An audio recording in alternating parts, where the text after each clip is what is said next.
But Ty Iroh, he almost decapitated Steven Maddox. I mean, it's the quote.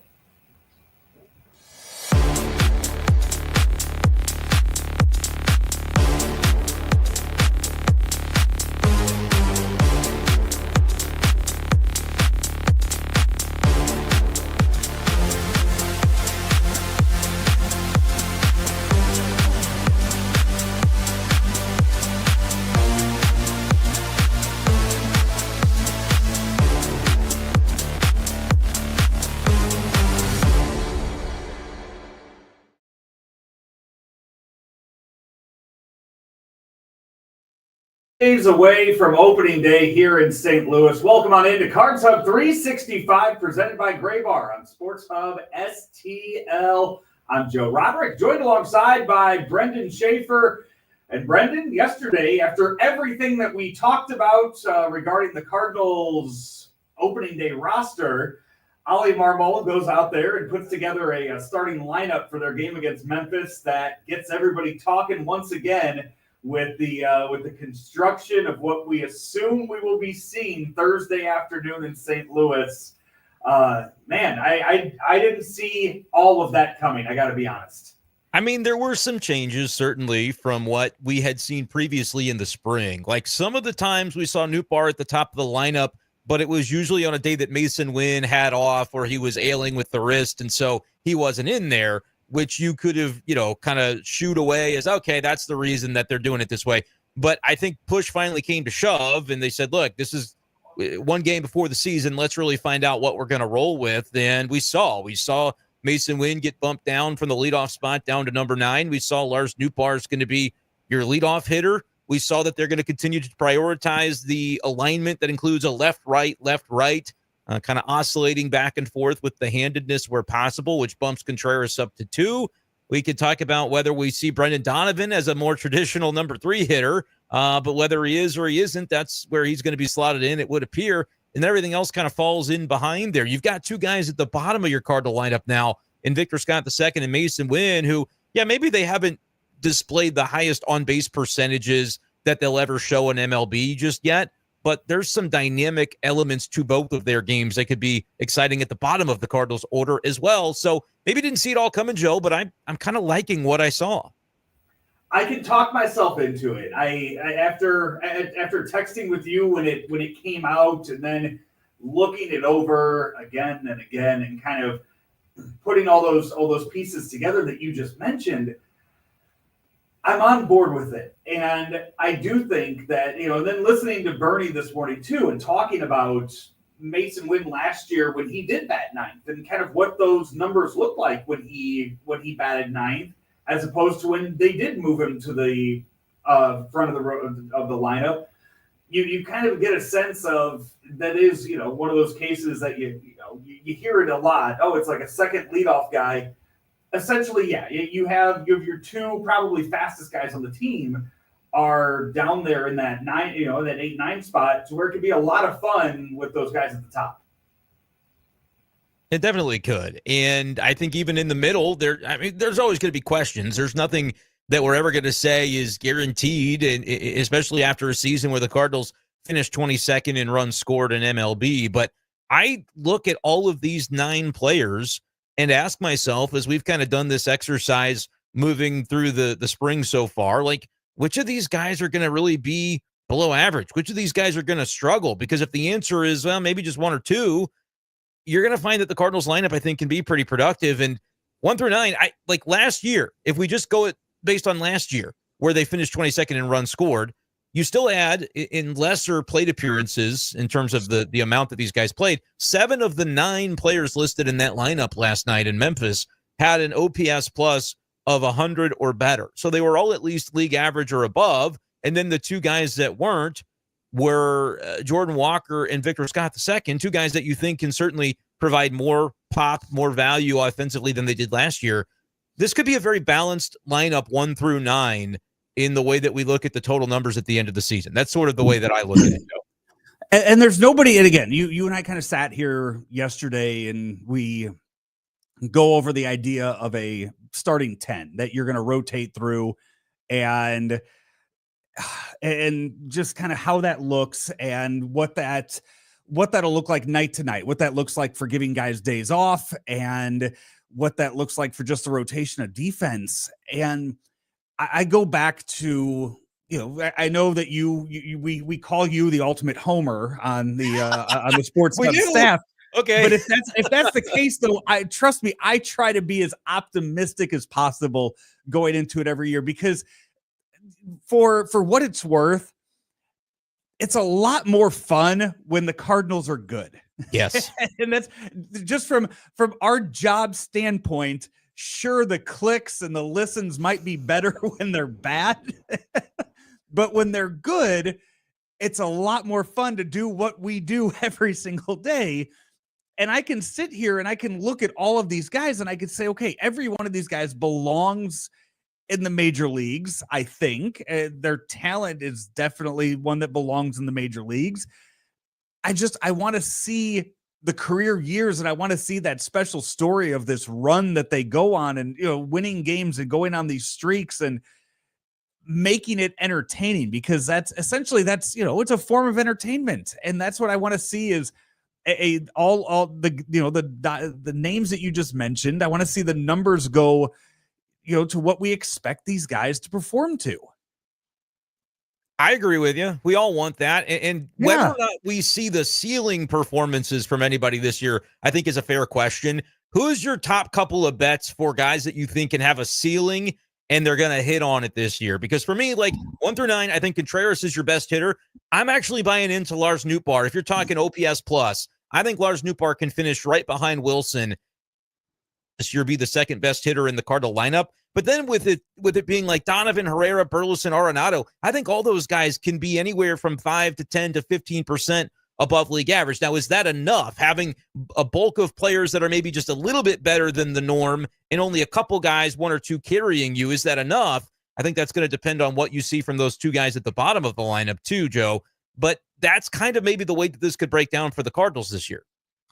Yeah, and if Lars is going to be that leadoff guy, and you mentioned him having that OPS right up there with what Wilson Contreras, we assume, is going to lead the team with, I think he will, on the season. I'm going to become a Lars Nootbaar fan this year. I've said many times that I would pick Alec Burleson over Lars Nootbaar. It looks like both of them are going to be in the lineup come Thursday. So. Yep. I got my wish with that I wanted Alec Burleson to be in the lineup as much as possible. And it looks like they're giving it to him. It looks like they're going to go and say, hey, you're going to be our guy, and you earned it in spring training. Either maybe not so much he earned it as Nolan Gorman lost it. But I'll sit here still and I'll say, the article that we have coming out tomorrow or Thursday morning about what your hottest take is for the season. I was going to ask how you felt about this one in light of recent news. I'm still going to go with that. My hottest take, and this is one that I had last year when I did the show with Rammer, is that I thought Nolan Gorman had the potential to be a home run derby guy. That was my numbers, strikeouts, batting average, all of that other stuff. I just threw it out the window. I thought Nolan Gorman, with what we saw out of him, was a guy who could be an all or nothing at the plate and get you to about 22 home runs by the All-Star break and represent the Cardinals at the Derby. And I'm sticking with it because he's still going to get his at-bats every week. Nolan Gorman has not been benched by the Cardinals. He maybe has just fallen out of favor a little bit, but those at-bats will still be there for him. I think they'll be there. They won't be there in quite the same quantity. And by the way, I don't think he lost it necessarily. I think Victor Scott is actually the guy who came up and took it, and Gorman didn't maybe do enough to hold him off. That's probably fair. I think it's really was about Scott v. Gorman. Burleson, I think, was in there regardless. We just didn't know how the pieces would fit together. But let's dive in a little bit on the batting order stuff, because everybody loves to talk shop when it comes to lineups. Sniper Gaming says, in my opinion, Donnie should be your leadoff hitter. Quite literally does anything to get on base. That's a topic that I wanted to bring up because I agree with it. He's going to bat third. I prefer him lead off in Nootbaar number 2. But the reason they don't do that is because then you would be going left, right. And this is a way to break it up. I think they're going it's not that they're forcing this, but I almost think if it doesn't go great, do they eventually eschew the notion that they've got to have left, right, and do something where they get their 2 on-base guys, Newbar and Donovan, 1 or 2 in some form or fashion, and then the guys who can drive them in, Wilson Contreras, Arenado in the middle. I would think that would be interesting, but I also understand why they're starting it the way that they are. If they if Mason Wynn didn't lose the leadoff spot, do you think Brendan Donovan would be batting second? No, I think he'd be batting 5th, and Newbar would be batting 2nd, and they would go righty in the 3-4 spot. And they wouldn't have, because then you would at least go right, left, right. Arenado's going to bat 4th. And then so you always had Newbar one of the top 2 up there. Yeah, and I prefer him number 2 because it feels like that old school. I don't even know if it's old school, but now it might be 20 years ago where it's like you get Tony La Russa always like to have some speed in that 2 hole. And Newbar's not like super fast, but he's a good blend of, can run pretty well, can hit for some power, can get on base. Like, I think that's a great blend to have at number 2. And then I like your guys like Contreras and Arenado that in theory should be hitting for some pop, batting 3 and 4. And I think Donovan profiles, as Sniper Gaming mentioned, as a really good leadoff hitter. The only rub is they probably don't want to start lefty-lefty if they don't have to. I feel like at the end of the 23 season, they gave us some of that, and I really think it accentuates the styles of both players pretty well. But this is all kind of nip and tuck stuff. It doesn't have to be any certain way, but we're baseball fans, so we like talking about it and breaking it down. La Russa towards the end there started to go more with that power in the 2 slot. And you've seen that become the trend around baseball. It was Larry Walker and then Jim Edmonds and Chris Duncan. He wanted those guys in there, went away from the speed and more the guys that, hey, a double is as good as a single and a stolen base type of philosophy. Sure. And you do see that more, I think, throughout baseball. I believe Aaron Judge, I thought for a while, was he batting either leadoff or second? You see Shohei, a guy that bats top of the order. Goldschmidt for the longest time was batting second for the Cardinals because you want that pop up there too. And for sure. Yeah, that's something too. Lars Nootbaar can provide that when he's healthy and when he's on it. He's another guy that can. Again, he doesn't have to steal bases. He doesn't have to steal second if he hits a double. Yeah, and think about all the years that a guy like Kyle Schwarber was a leadoff hitter. Well, he got on base a bunch and hit for power. So that can work from the leadoff spot as well. I'm not disputing it. I think Newt's a good candidate for leadoff. I'll be curious, though, and look, I think Brendan Donovan is a consummate professional, so I don't think it's going to hinder him in any way. But I'll be curious if he feels any additional pressure to need to be something that he's not, in terms of sell out for more power rather than just taking your at-bats, taking your swings when you bat 3rd or 5th rather than in one of those top 2 slots in the lineup. I don't know his personal philosophy on that. I think it's an interesting question, but he's another guy that I think is one of the better hitters on the team. So having him bat in the first inning of a ball game is something I'm always going to be on board with. I just think it's kind of interesting that normally you don't think of a guy that's more of an on-base threat than a 25-30 homer guy to be in your number 3 slot in the lineup. But it is a more modern lineup, to your point, Joe. Having Contreras second, he's their best hitter, and he's batting second. That's what different analytics would tell you is you're going to get the most value out of that spot in the order.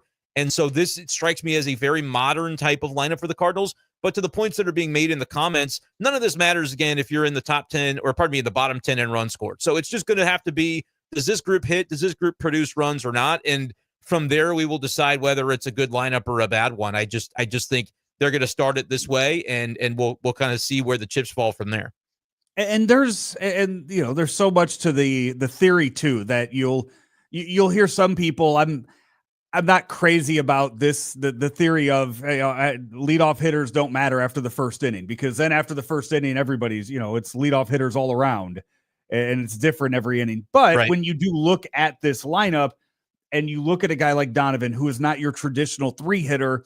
Again, at certain points in the game, he is going to serve a different role in that lineup. And then as we mentioned at the top, Scott and Wynn down at the bottom, you do get down there, and that's a lot of speed that you put down. Yeah. And if they get on, if Scott hits the way that he did in spring training, if Mason Wynn hits the way that he did at times last year, then you're getting back up to the top, and you're giving Wilson Contreras a lot of RBI opportunities if he's batting second.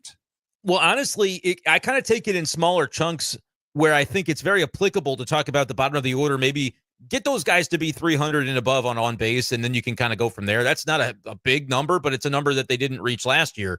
You can get those guys on base and then stealing second, and suddenly Nootbaar is able to use a little bit of the power that he has, not just as a table setter, but as an RBI guy from that spot if the guys at 8-9 are able to get on for him. And then it kind of breaks down into small chunks. Nootbaar is getting on for Contreras, who should drive him in. Donovan is getting on for Arenado, who should drive him in. And it's not always going to work out that way, but you don't necessarily have to stack a bunch of on-base only guys at the top and then all the power guys back-to-back, because what can sometimes happen there, it's not really indicative of Arenado's game, but a lot of times your power hitters will strike out more. And I was just looking at Arenado's stats last night. He didn't even strike out 100 times last year, despite it feeling like he didn't have a strong season. His numbers were the same, except the power was down. If he gets the power back with whatever he might have been dealing with physically, that you could maybe explain the power sapping, I think he's going to end up being another guy that we're maybe undervaluing in terms of what he could do this year. But yeah, I think it's like 1 and 2 is its own little set up the table, and then it's like an alley-oop. Set it up, and the other guy dunks it. 3 and 4, Donovan to Arenado, same deal. And then you get to Burleson. He can kind of be that, setting the table as another guy who should be able to get on base, but also led the team in homers last year, ahead of someone like Herrera, who I'm very high on. And then we'll see what Jordan Walker brings. It is a lineup that maybe we didn't expect it at first, Joe. I think there's a lot to like about it. Cardinals homer, everybody's going to say it, but just looking at it, I do see the appeal of it. But to the points being made in the comments, these guys have to produce runs, or we can, have a ball with what it looks like on paper all season long. It's only really going to matter if these guys all produce to their capabilities.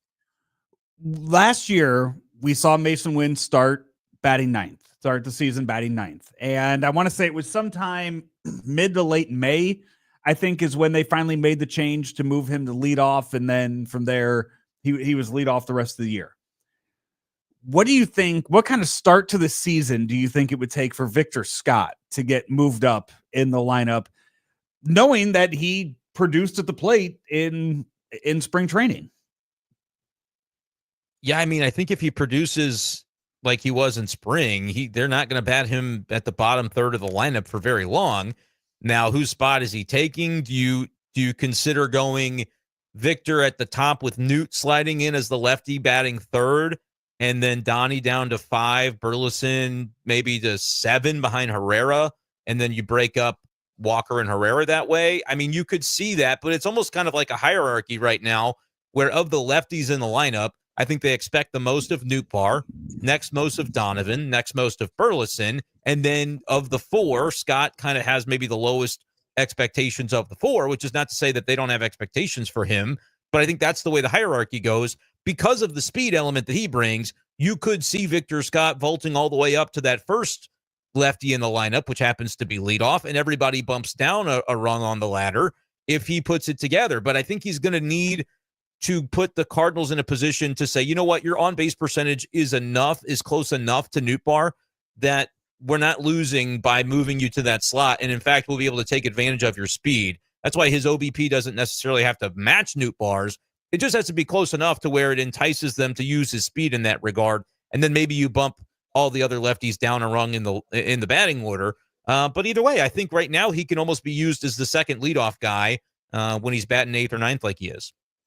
The one comment that just came in, not sure where the Burley love comes from, rather have Koperniak up there. I mean, if you watch the games last year, I know the WAR wasn't that great for Alec Burleson, but it sure did feel, if you were actually watching it, the eye test of Alec Burleson last year sure seemed like a guy that kept the Cardinals from being, having over 80 wins. He seemed like a guy that showed up and produced every single day last year for the Cardinals in a down season. And he did slump a bit down the stretch. There's no denying that. And I think one thing that he's going to want to do better at is produce against left-handed pitching this year. And I'll be very curious to see between him and Gorman. We're getting some comments and questions about like where Gorman fits in. It'll be more sporadic at first for sure. But between the two, if you're looking at those two guys as occupying your DH spot against righties, that's all well and good. And we'll see the way it plays out.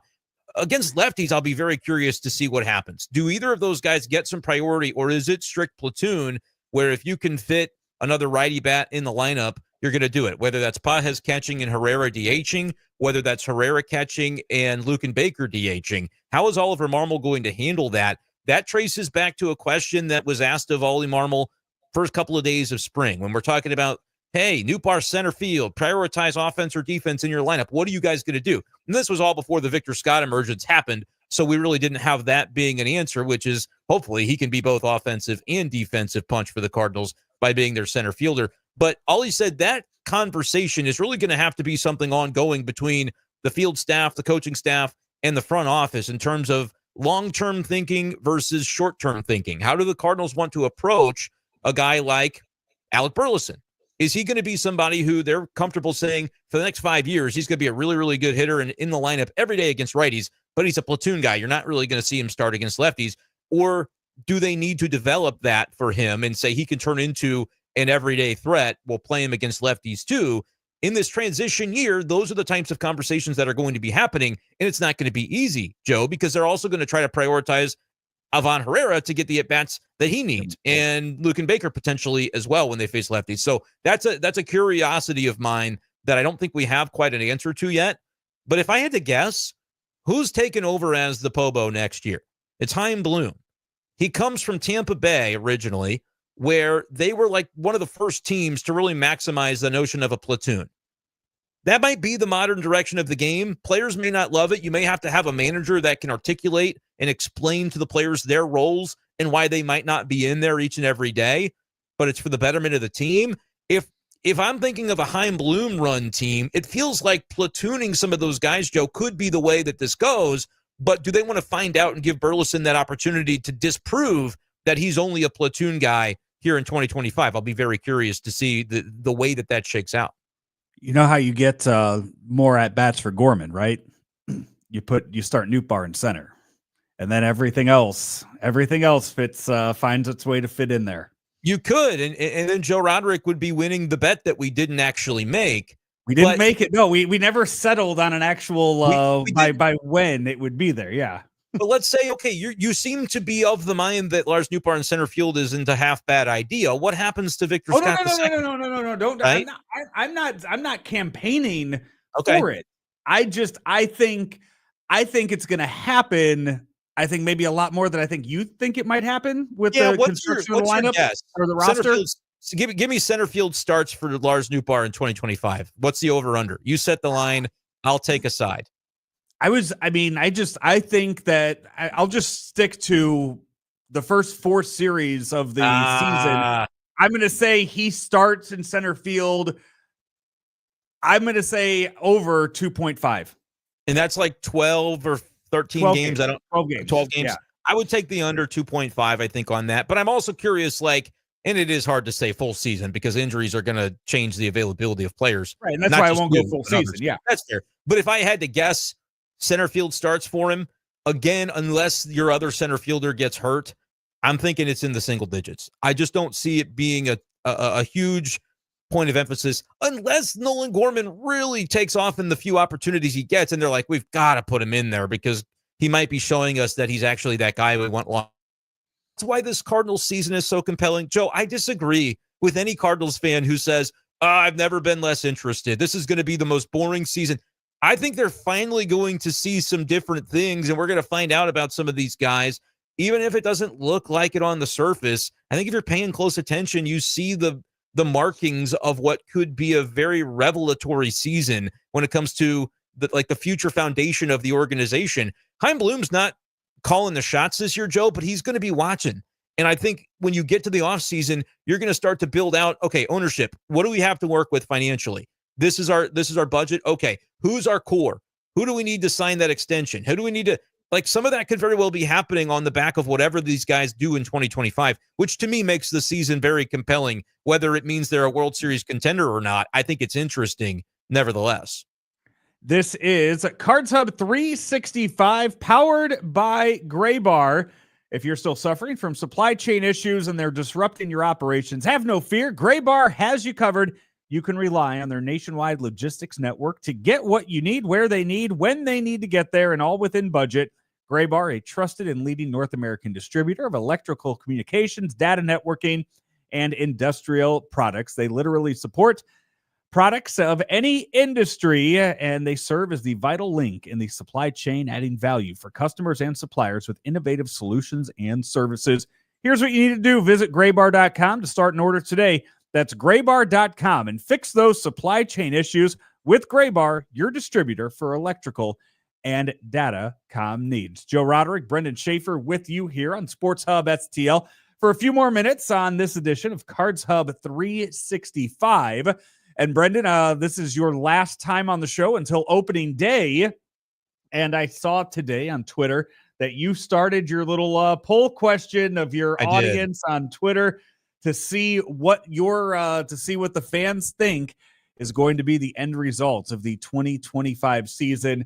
And up until now, I got to say, I am happy that that Cardinal fans don't think that this is going to be a 75-win team. Imagine that. Based on your followers. Imagine that. And look, my followers are Cardinals fans. Are they Cardinals fans that are more optimistic, more negative? I don't know. But I think they're Cardinals fans who use Twitter, right? And there's only a few hundred votes on each poll, so it's not super representative. But I think it's very interesting with all the negative comments and all the things that we see. Right now, I can't get Cardinals fans to vote under. Granted, I'm still in the mid-70s, so I'll post the next poll right as we wrap up this show just to kind of keep the line moving. I would be surprised to see this voting get into the 80s before more than 50% of fans say, the Cardinals win total is going to be under that number. And right now, it's about 80% to the over each and every time I post the poll. So we'll see, but I think it tells you that there's at least some, even if it's unfounded optimism, I think there are Cardinals fans out there who maybe they're not the loudest on the comment boards, but they do feel some optimism that the Cardinals can end up being pretty decent. And what I think is more interesting is the fact that I have no clue the division standings in the NL Central could go any which direction. You could put the 5 names in a hat and tell me 1 through 5, that's going to be the order of finish. And I would say, just as good as whatever my best guess is going to be, because I think these teams are all projected between, 76 wins and 85 wins. And there's a lot of variance that could take place and reasons for the teams that were at the bottom last year to be able to rise up. New manager in Cincinnati, more Paul Skeens in Pittsburgh. Teams like the Cubs actually made an offseason move, which was a rarity in this division, adding Kyle Tucker. So I don't really think there's a bad team in the division, but I also don't think there's a great one. And that should be good news for a Cardinals team that is looking to rely upon some younger players stepping forward. So we'll end up seeing what that looks like, Joe. And as we get a little bit of a camera issue, I'll take to the comments while Joe's working on that. Yo mama, you mama, says they'll finish third behind the Cubs in either the Brewers or the Reds. Look, like I said, I don't really have a great guess.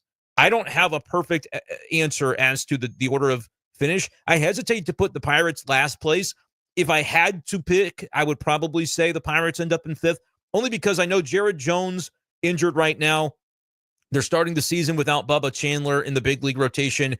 If they get Jared Jones healthy to go along with Skeens, to go along with Mitch Keller, and they bring up Bubba Chandler, though, suddenly the Pirates end up being a really potent rotation that I think makes a big difference. But we know that starting pitching ends up not usually making it healthy through the season. So if that's all you're relying upon to avoid the basement, if you're Pittsburgh, that's probably who I still put there. But I would do it with like a 77, 78 win total. They won 76 games last year. I think the Brewers are probably still the top threat. The Cubs are obviously 0-2, but they played the Dodgers. It's hard to beat them. I feel like the Cubs are still going to be a threat, and the Brewers, even if I underestimate them every year, Joe, the Brewers just seem to, at the end of the day, at the end of these seasons, find a way to get it done and be in the mix. Whereas I think the Reds will be kind of right in the middle. Maybe 81 wins is their target. So up and down this division, I think it makes it very difficult to ascertain who's good and who's maybe not going to be as good. I don't think the Francona factor adds 15 more wins to the Reds. I don't think it's the Francona factor. I think that's more of maybe Ellie De La Cruz maturing. I mean, Francona might add a couple more wins. 15's a lot of wins.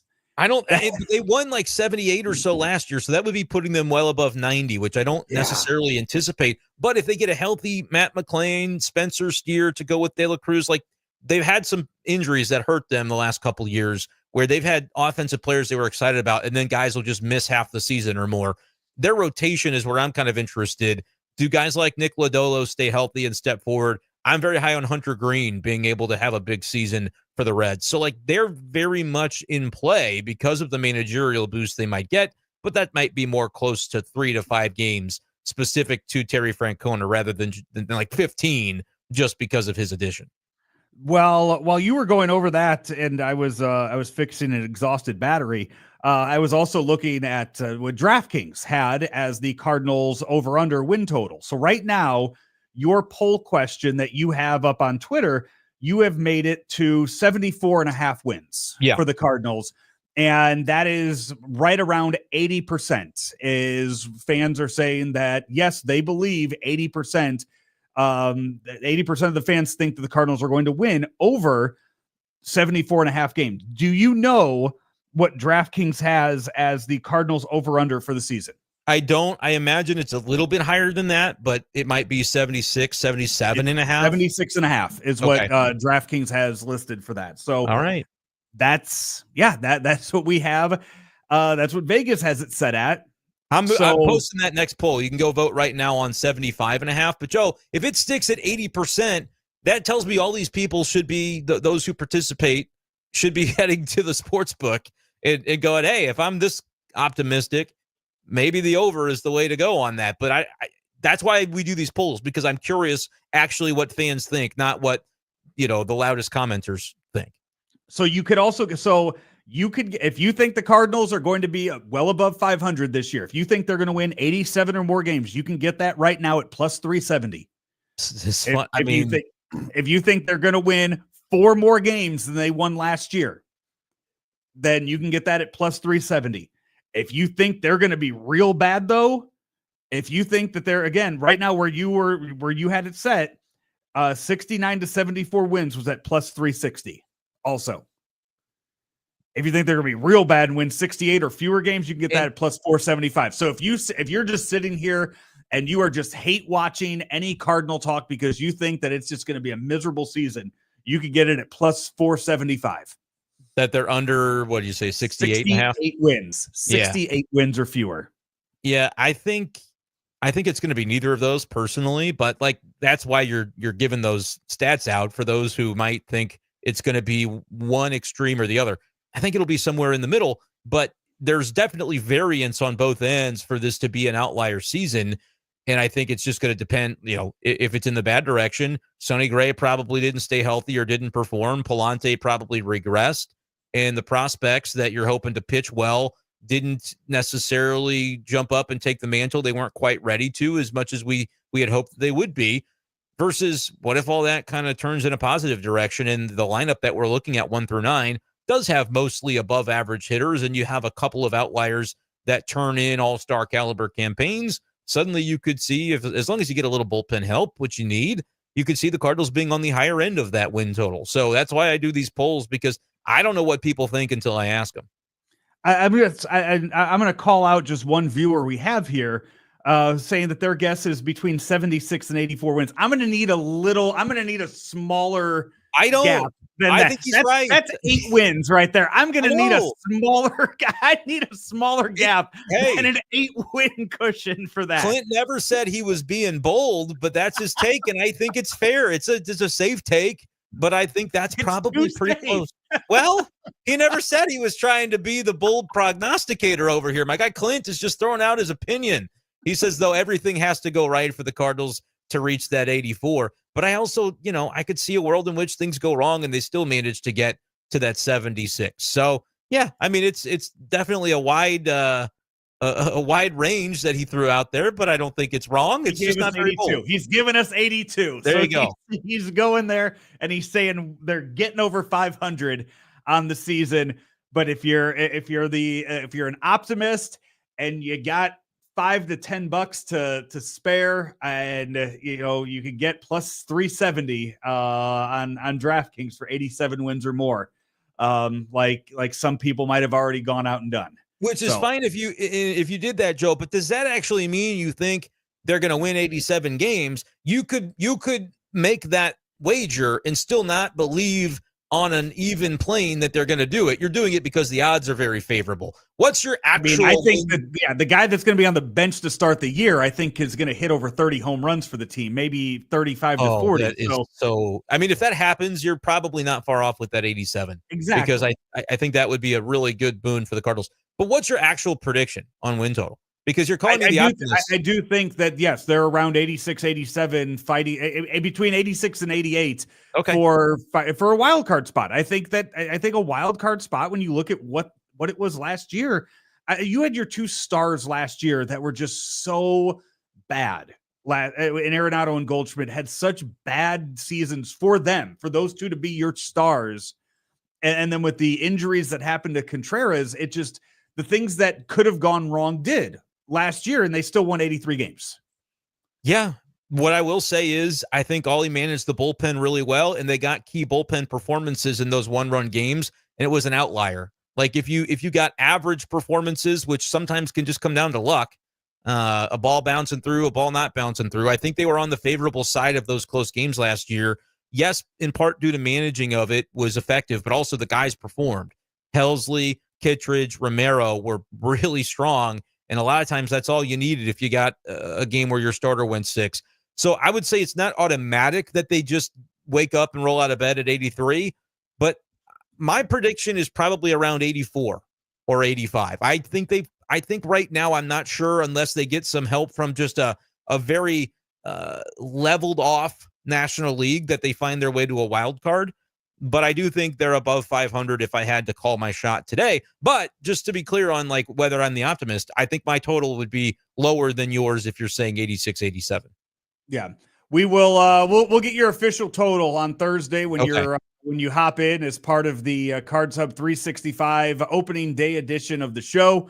Looking forward to all the cast that we will have included in that. It's going to be a whole lot of people jumping in and out of the broadcast on Thursday, as many of our Sports Hub STL Cardinal contributors are going to be down at Busch Stadium.